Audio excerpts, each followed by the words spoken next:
Assalamualaikum warahmatullahi wabarakatuh. Perkenalkan, nama saya Sri Wahni Rahman dengan NIM 15841114424 dari kelas 4E. Pada kesempatan kali ini, saya akan mengulas kembali instalasi perjalanan belajar dari materi pertama hingga materi terakhir dalam mata kuliah rekayasa komputasional. Kita akan beda konsep dasarnya secara mendalam beserta contoh studi kasusnya dari setiap bab agar kita bisa melihat bagaimana algoritma dan komputer menyelesaikan masalah rumit di sekitar kita. Yuk langsung saja kita bahas topik-topik satu persatu. Yang pertama, materi pertama yaitu pengantar rekayasa komputasional. Nah, rekayasa komputasional adalah bidang ilmu yang menggunakan simulasi numerik berbasis komputer untuk memecahkan masalah teknik dan ilmiah yang kompleks, di mana solusi analitis manual sudah tidak mampu atau terlalu mahal untuk menyelesaikannya. Pemrograman biasa fokus pada pembuatan logika aplikasi seperti membuat pembuatan web atau rasa sejati. Sedangkan rekayasa komputasional berfokus pada pemodelan hukum alam atau sistem nyata ke dalam bahasa matematika untuk simulasi berat. Kemudian ada 3 pilar utama. Nah, di bidang ini ditopang oleh pemodelan matematika, algoritma numerik, dan komputasi berkinerja tinggi.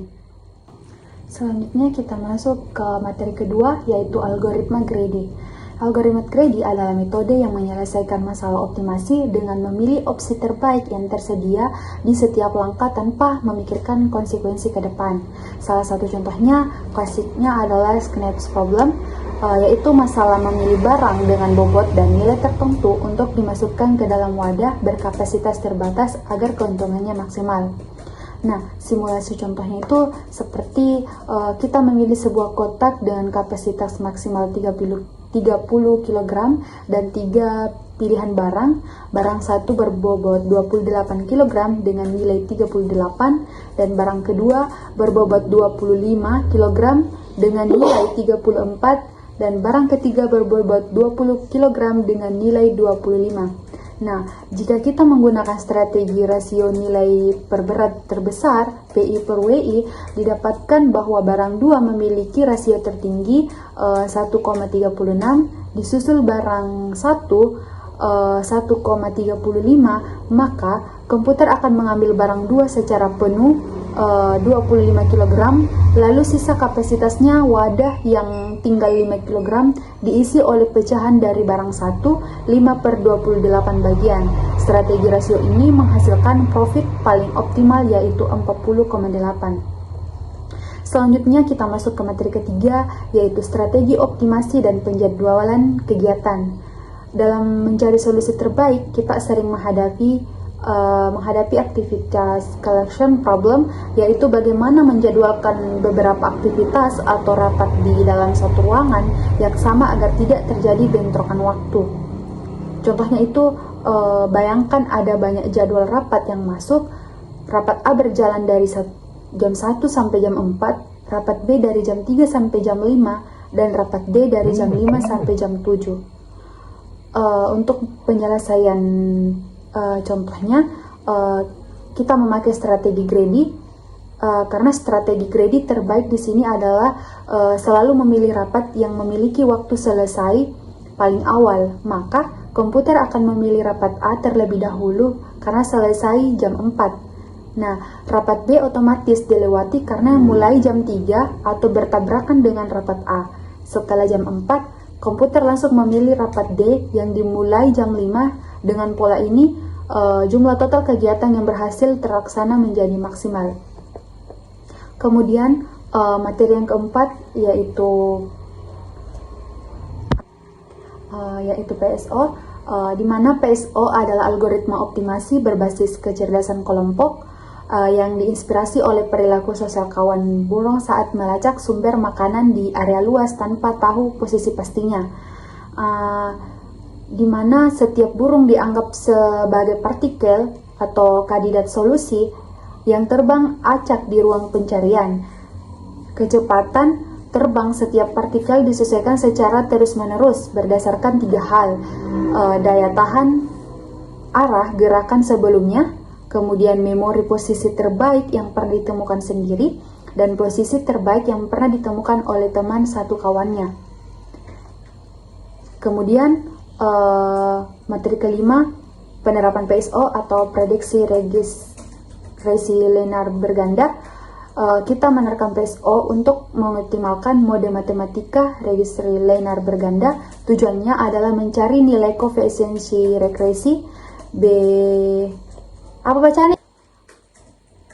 Tujuannya adalah mencari nilai koefisiensi regresi beta 0, beta 1, beta 2 yang paling tepat untuk memprediksi harga rumah Y berdasarkan luas bangunan X1 dan jumlah kamar X2. Contohnya itu seperti dalam pengujian menggunakan 3 partikel acak untuk menebak harga rumah. Setiap partikel dievaluasi menggunakan fungsi fitness berupa tingkat kesalahan atau Riemann Square Error atau RMSI.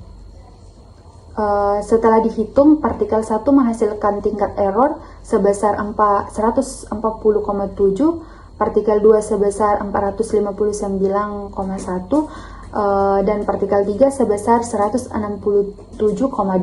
Karena partikel 1 memiliki nilai kesalahan yang paling kecil, maka posisi koordinat memiliki partikel 1 langsung dikunci sebagai G base atau posisi terbaik kelompok pada iterasi tersebut untuk memandu arah terbang partikel lainnya. Kemudian materi ke-6 itu algoritma graf, Kruskal atau Dijkstraat, di mana graf adalah representasi matematika berbentuk jaringan yang terdiri dari titik, simpul, dan garis penghubung yang memiliki bobot nilai tertentu seperti peta jaringan jalan raya atau pipa distribusi air. Algoritma Kruskal digunakan untuk membangun minimum spanning tree. Contohnya saat membangun jaringan kabel listrik antar desa, kita mengurutkan semua jalur dari biaya termurah, lalu menghubungkannya satu persatu dengan syarat mutlak tidak boleh membentuk jalur melingkar, sehingga seluruh desa terhubung dengan total biaya paling minimum. Nah, di simulasi Dijkstraat, algoritma Dijkstraat bekerja khusus untuk mencari lintasan atau rute terpendek dari satu lokasi awal ke lokasi tujuan. Caranya, dia mirip seperti sistem GPS Google Maps, yaitu dengan menghitung akumulasi bobot jarak terkecil secara bertahap dari titik asal menuju titik tetangganya hingga rute tercepat terkunci. Kemudian materi terakhir yaitu simulasi Monte Carlo, di mana teori antrian menggunakan simulasi Monte Carlo berbasis bilangan acak untuk meniru dan menganalisis perilaku sistem pelayanan di dunia nyata yang penuh dengan ketidakpastian, seperti waktu kedatangan nasabah di bank yang acak. Nah, contoh yang kita ambil, kita mengambil kasus antrian pada bahan mandiri dengan laju kedatangan nasabah sebesar 12 per jam dan kemampuan pelayanan teller sebesar 15 per jam. Jika bank hanya membuka satu loket teller, terjadi penumpukan barisan dan nasabah harus mengantri rata-rata selama 16 menit.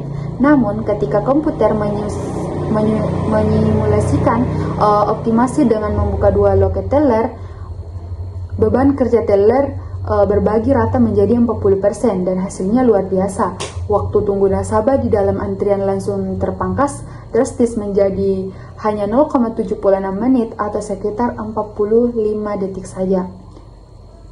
Nah, itu tadi rangkuman konferensi beserta contohnya dari 8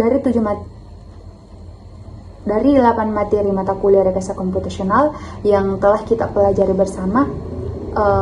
Kesimpulan penting yang bisa kita petik adalah seluruh metode ini bukan hanya sekedar rumus matematika rumit di atas kertas, melainkan sebuah solusi nyata yang digunakan dunia industri modern untuk memecahkan masalah efisiensi biaya, optimasi waktu, dan penghematan sumber daya secara cerdas lewat bantuan simulasi komputer. Terima kasih banyak sudah menyimak video ini sampai selesai. Jangan lupa terus belajar, tetap semangat, dan sampai jumpa di video pembelajaran selanjutnya. Wassalamualaikum warahmatullahi wabarakatuh.